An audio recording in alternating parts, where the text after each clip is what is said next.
اعوذ باللہ من الشیطان الرجیم بسم اللہ الرحمن الرحیم ولا تمش في الارض مرحا انك لن تخرق الارض ولن تبلغ الجبال طولا۔ یہ سورہ بنی اسرائیل کی آیت نمبر 37 ہے۔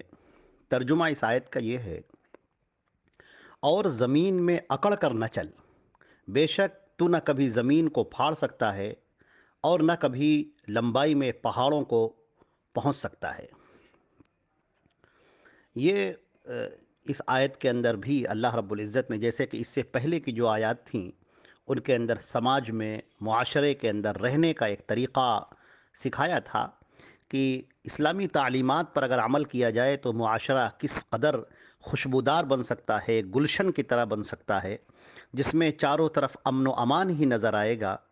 تو اس کے لیے جو بہت ساری ہدایات دی گئی تھیں، جو بنیادی ہدایات تھیں، اب انہی ہدایت میں سے ایک یہ بھی ہے کہ تم زمین پر اکڑ کر مت چلو، متکبروں کی روش، گھمنڈیوں کی چال، اس طریقے سے مت چلو۔ اور انسان کو اس کی حیثیت بھی یاد دلائی گئی ہے کہ تم نہ زمین کو پھاڑ سکتے ہو اور نہ لمبائی میں پہاڑوں کو پہنچ سکتے ہو۔ تو تمہارا گھمنڈ کس بات پر ہے؟ کس بات پر تم کو اتنا زیادہ غرور ہے اور تکبر ہے؟ تمہاری ہستی مٹ جانے والی ہے۔ تم آج زندہ ہو، چل رہے ہو، اور کل اگر روح تمہاری کھینچ لی جائے تو تم زمین پر پڑے ہوئے ہوگے، اور اس وقت تم اپنے ہاتھوں کو حرکت بھی نہیں دے سکتے، اپنے پیروں کو حرکت بھی نہیں دے سکتے، زبان کو حرکت بھی نہیں دے سکتے۔ تو تمہیں کس بات کا غرور ہے؟ تمہاری جو ڈور ہے وہ کسی اور کے ہاتھ میں ہے۔ جیسے کہ ایک شاعر نے کہا ہے کہ بہت بلند فضا میں تیری پتنگ سہی، مگر یہ دیکھ ذرا ڈور کس کے ہاتھ میں ہے۔ تم کتنی بھی لمبائیوں تک پہنچ جاؤ، فضاؤں میں اڑ جاؤ، مکان بنا لو، منصب حاصل کر لو، دولت جمع کر لو، لوگوں پر رعب داب قائم کر لو، لیکن تمہاری ہستی کیا ہے؟ آدمی بلبلا ہے پانی کا، جیسے پانی کا ایک حباب ہوتا ہے، پانی کا جو بلبلا ہوتا ہے بارش میں، اور وہ بہت جلدی تھوڑی دیر تک پانی میں تیرتا رہتا ہے، پھر اپنے آپ پھوٹ بھی جاتا ہے۔ تو بس یہی ایک انسان کی ہستی ہے، یہی انسان کی زندگی ہے، جس کے اوپر وہ ناز کر رہا ہے، اترا رہا ہے، اکڑ رہا ہے۔ یہاں پر جو لفظ استعمال کیے گئے وَلَا تَمْشِ فِي الْأَرْضِ مَرْحًا، تم زمین پر اکڑ کر مت چلو، یہ مرحا اصل میں حد سے بڑھی ہوئی خوشی کو کہتے ہیں، جس خوشی کے ساتھ تکبر بھی ہو اور لوگوں سے اونچا ہونے کا اظہار ہو۔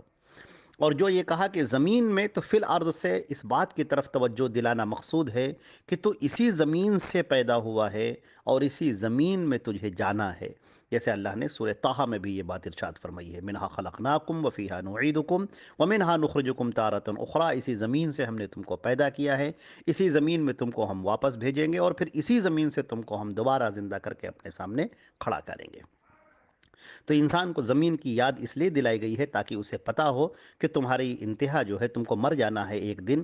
ایک ایسا وقت آئے گا کہ تمہاری روح تمہارے بدن سے کھینچ لی جائے گی اور تم اسی زمین کی آغوش میں سمٹ جاؤ گے۔ پھر تکبر کیسا؟ پھر گھمنڈ کیسا؟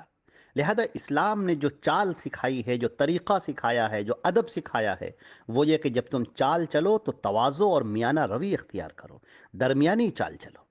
اس کے بعد فرمایا گیا کہ اچھا، تکبر کا بہت برا انجام ہوتا ہے۔ نبی کریم صلی اللہ علیہ وسلم نے اس کو بہت زیادہ کئی احادیث میں بیان کیا ہے۔ ایک روایت ہے عبداللہ ابن مسعود رضی اللہ تعالیٰ عنہ کی، جو مسلم شریف کتاب الایمان میں ہے، باب تحریم الکبر میں، اللہ کے رسول صلی اللہ علیہ وسلم فرماتے ہیں: لا يدخل الجنت من کان فی قلبہ مثقال ذرۃ من کبر، وہ شخص جنت میں داخل نہیں ہوگا جس کے دل میں رائی کے دانے کے برابر بھی کبر ہوگا، یعنی گھمنڈ۔ ایک آدمی نے کہا کہ اے اللہ کے رسول، آدمی پسند کرتا ہے کہ اس کا کپڑا خوبصورت ہو، اس کا جوتا خوبصورت ہو۔ آپ صلی اللہ علیہ وسلم نے فرمایا: بے شک اللہ جمیل ہے اور جمال کو پسند کرتا ہے، کبر تو حق کا انکار اور لوگوں کو حقیر جاننا ہے۔ دیکھیے یہاں پر کتنی اچھی طریقے سے اللہ کے رسول صلی اللہ علیہ وسلم نے سمجھا دیا کہ انسان کی فطرت میں ہے کہ وہ اچھا پہنے، اچھا کھائے، اچھا اس کا مکان ہو۔ یہ کبر نہیں ہے، کبر یہ ہے کہ جب اس کے اوپر اترائے اور دوسروں کو حقیر سمجھے، ذلیل سمجھے، دوسروں کی تحقیر کرنا شروع کر دے، دوسروں کی تذلیل کرنا شروع کر دے، اپنے آپ کو بڑا سمجھ رہا ہے، باقی سب کو حقیر اور ذلیل سمجھ رہا ہے، تو وہ بھول جاتا ہے کہ یہ عزت اور ذلت دینے والا تو اللہ ہے۔ وہ بھول جاتا ہے کہ دولت دینے والا اور مفلسی میں مبتلا کرنے والی ذات تو صرف ایک اللہ کی ہے۔ تم جس جگہ پر کھڑے ہو، اگر اللہ رب العزت چاہے تو تمہیں اس جگہ سے ہٹا دے، جو کل کا بادشاہ تھا اسے بالکل زمین پر کھڑا کر دے، وہ ایک عام انسان سے بھی بالکل بدتر ہو جائے۔ تو یہ اللہ کے ہاتھ میں ہے، وہ جس کو چاہتا ہے عزت دیتا ہے، جس کو چاہتا ہے ذلت دیتا ہے، جس کو چاہتا ہے بادشاہ بنا دیتا ہے، جس کو چاہتا ہے زمین میں ملا دیتا ہے، پیوند خاک کر دیتا ہے۔ اللہ کے رسول صلی اللہ علیہ وسلم نے فرمایا، ایک اور روایت میں ہے، اللہ کے نبی صلی اللہ علیہ وسلم نے فرمایا، من جر ثوبہ خیلا لم ينظر اللہ الیہ یوم القیامہ، بخاری شریف کی روایت ہے، کتاب اللباس کی، اور مسلم کی بھی روایت ہے۔ اللہ تعالیٰ قیامت کے دن اس شخص کو نہیں دیکھے گا جو اپنی چادر تکبر سے کھینچے۔ چادر جو تکبر سے کھینچ کر چلتے ہیں، زمین پر لٹکاتے ہوئے جو چلتے ہیں۔ اور افسوس کی بات یہ ہے کہ آج مسلمانوں نے بھی، جو نبی کریم صلی اللہ علیہ وسلم نے منع کیا تھا کہ اپنی ازار کو، اپنے جو تمہارے پائجامے ہیں ان کو ٹخنوں سے نیچے مت کرو، لیکن آج افسوس یہ ہے کہ لوگ جو ہے اللہ کے نبی صلی اللہ علیہ وسلم کے اس حکم کی صریح خلاف ورزی کرتے ہیں، اور اپنی پینٹیں اور جو پہنتے ہیں جینس سب ٹخنوں سے نیچے رکھنے کو ایک عادت بنا لیا ہے، اور کہتے یہ ہیں کہ ہم تکبر سے ایسا نہیں کرتے۔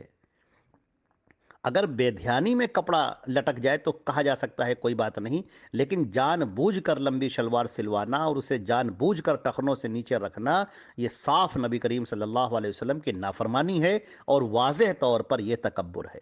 اس کو ایسا معلوم ہو چاہے نہ معلوم ہو، اس کو سمجھ میں آئے چاہے نہ آئے، اس کو ایسا لگ رہا ہو کہ ہم تکبر نہیں کر رہے ہیں، لیکن یہ تکبر ہے۔ نبی کریم صلی اللہ علیہ وسلم نے چادر کو زمین پر لٹکانے کو تکبر میں شمار کیا۔ ایک اور روایت آپ کو سناتے ہیں، حضرت جابر ابن سلیم رضی اللہ تعالیٰ عنہ کی روایت ہے، جابر ابن سلیم رضی اللہ تعالیٰ عنہ کی روایت ہے، ایک لمبی حدیث میں ہے، رسول اللہ صلی اللہ علیہ وسلم نے فرمایا، وَارْفَعْ إِزَارَكَ إِلَى نِصْفِ السَّاقِ فَإِنْ أَبَيْتَ فَإِلَى الْكَعْبَيْنِ وَإِيَّاكَ وَإِسْبَالَ الْإِزَارِ فَإِنَّهَا مِنَ الْمَخْيِلَةِ وَإِنَّ اللَّهَ لَا يُحِبُّ الْمَخْيَلَةِ۔ یہ ابو داؤد کی روایت ہے، کتاب اللباس کی۔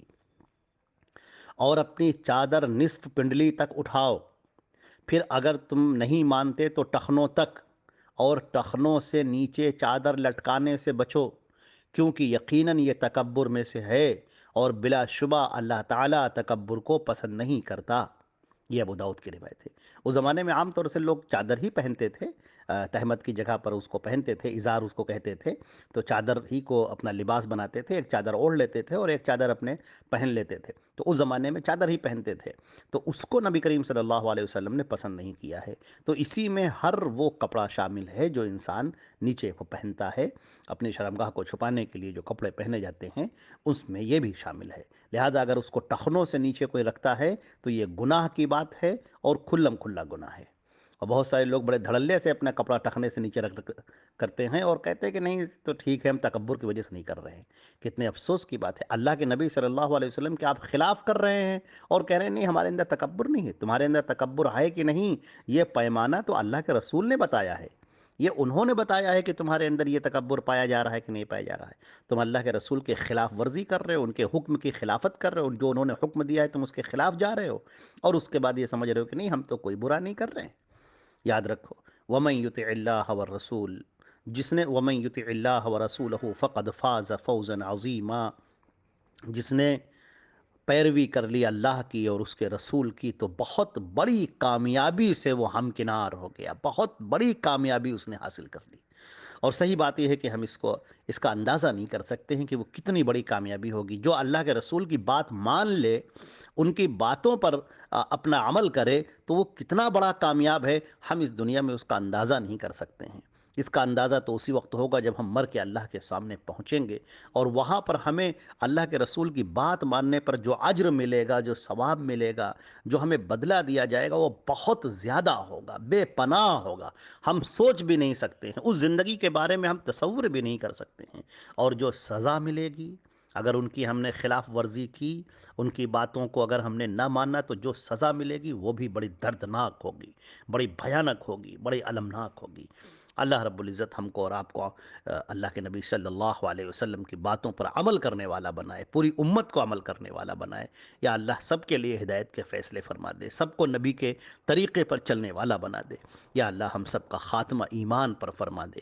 یا اللہ اپنے فضل و کرم سے جو لوگ ہم اس تفسیر کو سن رہے ہیں، جو اس سے وابستہ ہیں، جو اس کو دوسروں تک بھیجتے ہیں، یا اللہ ان سب پر رحم فرما۔ یا اللہ اپنے فضل و کرم سے ان پر، ان کے گھر والوں پر، ان کے اہل و عیال پر رحم فرما۔ یا اللہ اپنے فضل و کرم سے، محض اپنے فضل و کرم سے، یا اللہ خطاؤں کو، لغزشوں کو معاف فرما، اور یا اللہ اپنی رحمتیں اور برکتیں اتار دے ہم سب پر۔ یا اللہ ہم سب کا خاتمہ ایمان پر عطا فرما۔ آمین۔ والسلام علیکم ورحمۃ اللہ وبرکاتہ۔